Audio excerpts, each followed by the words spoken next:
Ils y vivent seuls, loin de leur famille, restés dans les réserves.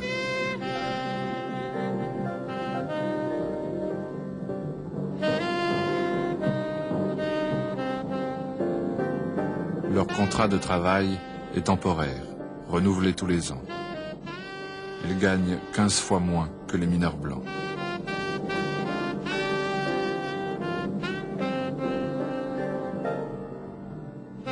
C'est dans des foyers comme ceux-ci que vivent aussi les ouvriers, nouveaux venus de la campagne et qui n'ont pas trouvé de logement.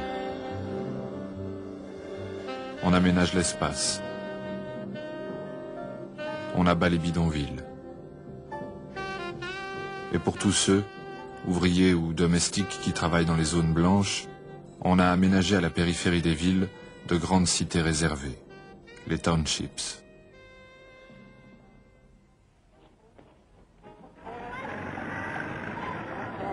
Sophiatown. C'était un quartier différent des autres, où les Noirs avaient le droit de construire ou d'acheter les maisons. Un quartier plein de vie, de musique et de gaieté, malgré la pauvreté. Dans ces années-là, à Sophiatown, une jeune infirmière chante dans un film de Lionel Rogozin.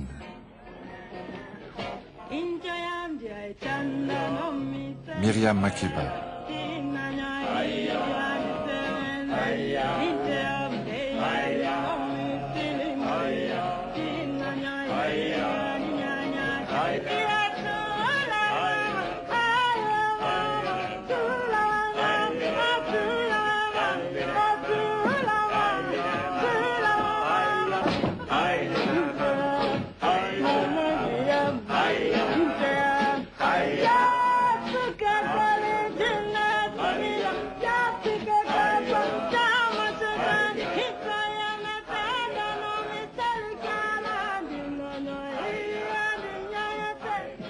Mais Sophiatown, ces Noirs, leur bruit et leur musique sont trop proches des voisins blancs.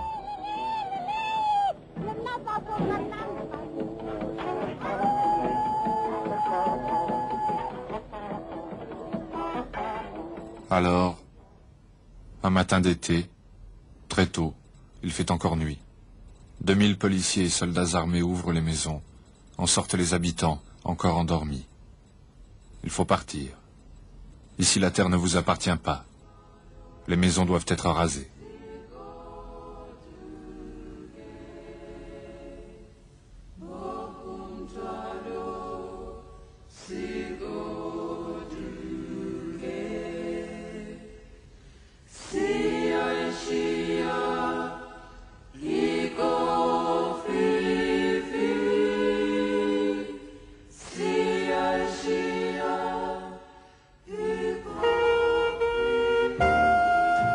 En quelques heures, Sophiatown est évacuée, et ses 60 000 habitants transportés de force plus loin, à l'écart des quartiers blancs, dans un nouveau quartier bâti pour eux, un quartier propre, aux maisons bien rangées, Soweto.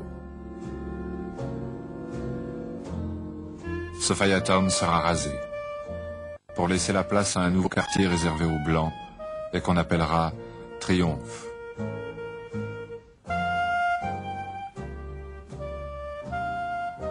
On se souviendra toujours de Sophiatown.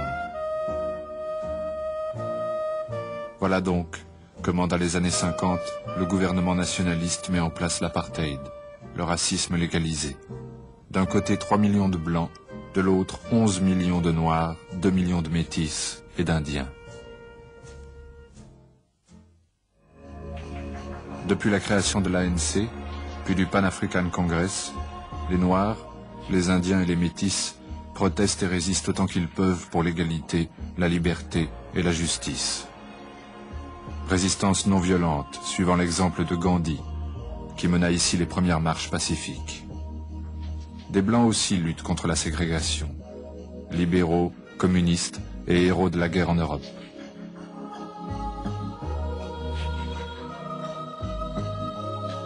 Ils dénoncent le fascisme ou conduisent les lois du régime nationaliste.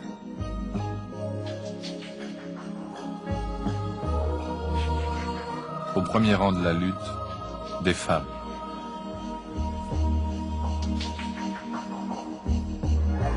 Hélène Joseph, enseignante, assistante sociale et leader des mouvements avec une noire, Liliane Goyer.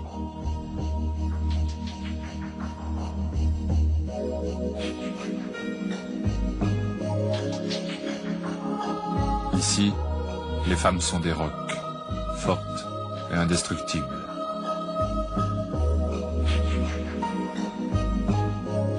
Répression, arrestation, la routine. Cela dure déjà depuis si longtemps, et cela durera encore si longtemps. Filmé en cachette par un témoin, le procès de 156 militants jugés pour haute trahison. Parmi les accusés, Jos Lovo, leader du Parti communiste, et Nelson Mandela, un jeune avocat, toujours souriant, membre d'une famille royale Xhosa, leader des jeunes de l'ANC. Bram Fischer, leur avocat. Le procès va durer 4 ans. Nelson Mandela, privé de droits civiques et assigné à résidence, obtiendra l'autorisation de s'absenter 3 jours pour épouser une jeune infirmière, sa seconde femme, Winnie. 2 enfants naîtront pendant ces 4 années. Il y a quand même des jours heureux.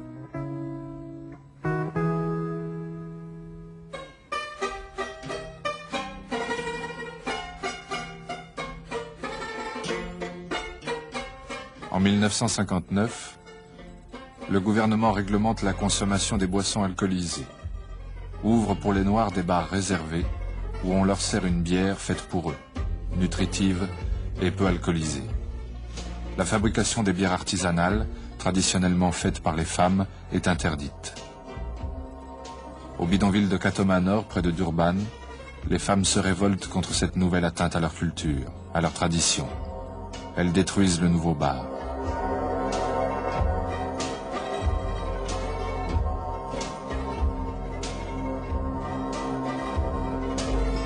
Deux femmes sont tuées. 1000 sont arrêtés. Les hommes contre-attaquent. Isolent, encerclent et tuent 9 policiers.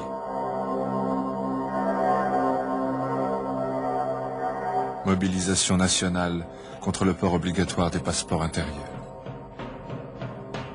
À Sharpeville, près de Johannesburg, 15 000 manifestants pacifiques entourent le commissariat et demandent à être arrêtés.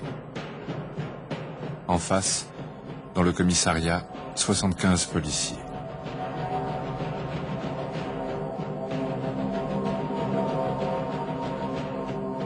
Au premier coup de feu, on s'enfuit. On croit que c'est des balles à blanc, des balles pour rire. Mais ce n'est pas un jeu. C'est un massacre. 250 victimes, même des femmes et des enfants, la plupart frappés dans le dos.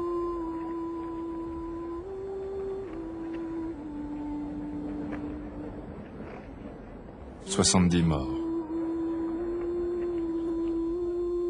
Le massacre de Sharpeville marque pour toujours la mémoire des Noirs. L'image des 70 cercueils devient le symbole de la violence des Blancs et de la résistance des Noirs. À l'ONU, on s'émeut.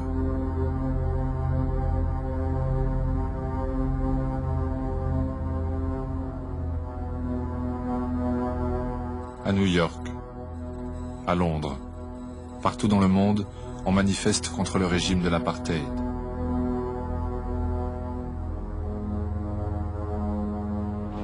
En Afrique du Sud, on brûle les passeports. La colère gagne tout le pays. État d'urgence. Loi d'exception. L'ANC et le Pan African Congress sont interdits. 20 000 arrestations. Au nord, c'est l'indépendance et la venue au pouvoir de gouvernements noirs dans les colonies françaises, belges et bientôt dans les colonies britanniques. Les Afrikaners sont inquiets. La tutelle britannique hostile à l'apartheid, leur dit que le monde change et qu'il faut évoluer. Alors, ils préfèrent rompre définitivement avec Londres. La population blanche, consultée par référendum, est divisée. Mais la majorité décide de quitter le Commonwealth. L'Afrique du Sud devient république souveraine. Ce jour-là est un jour de grève et de protestation muette pour la population noire.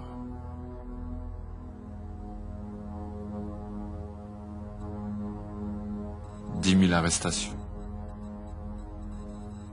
Nelson Mandela, poursuivi pour avoir organisé la grève, vit dans la clandestinité. Il répond aux questions d'un journaliste anglais. The Africans want the franchise on the basis of one man, one vote. They want political independence. Do you see Africans being able to develop in this country without the European being pushed out?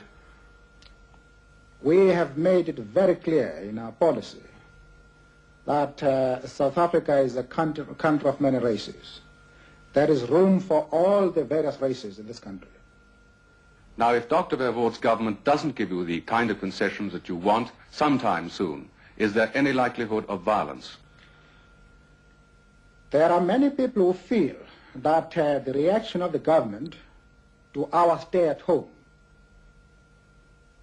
ordering a general mobilization, arming the white community, arresting 10,000s of Africans, the show of force throughout the country, notwithstanding our clear declaration that this campaign is being run on peaceful and non-violent lines, close the chapter as far as our methods of political struggle are concerned. There are many people who feel that it is useless and futile for us to continue talking peace and non-violence against a government whose reply is only savage attacks on an unarmed and defenseless people. And I think the time has come for us to consider, in the light of our experiences in this stay at home, whether the methods which we have applied so far are adequate. Au risque de la peine de mort, qui punit les actes de sabotage, Nelson Mandela participe à la création de la branche armée de l'ANC. Toutes les polices le recherchent. À New York, l'ONU crée un comité de lutte contre l'apartheid. Miriam Makeba, la petite infirmière de Sophiatown, devenue chanteuse et célèbre, en exil depuis 4 ans, parle d'une voix émue. I ask you and all the leaders of the world, would you act differently? Would you keep silent and do nothing if you were in our place? Would you not resist if you were allowed no rights in your own country because the color of your skin is different to that of the rulers? And if you were punished for even asking for equality? I appeal to you and through you to all the countries of the world to do everything you can to stop the coming tragedy. I appeal to you to save the lives of our leaders, to empty the prisons of all those who should never have been there. Écharpe noire et défilé silencieux. Ce sont les Black Sash, le mouvement de protestation des femmes.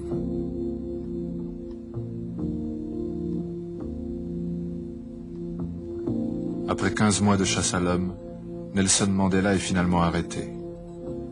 Image brève, par un témoin, le jour de son arrestation. 2 ans plus tard, à Pretoria, le jour du jugement. L'accès au tribunal est interdit. Mandela et 7 autres accusés encourent la peine de mort. Juste avant le verdict, il déclare: « Je rêve d'une société démocratique et libre. C'est un idéal pour lequel je veux vivre, mais c'est aussi un idéal pour lequel je suis prêt à mourir. Ce ne sera pas la mort, mais la prison à vie. » Le poing dressé à travers les grilles du fourgon, vers le bagne de l'île Robben. Ils y resteront 27 ans.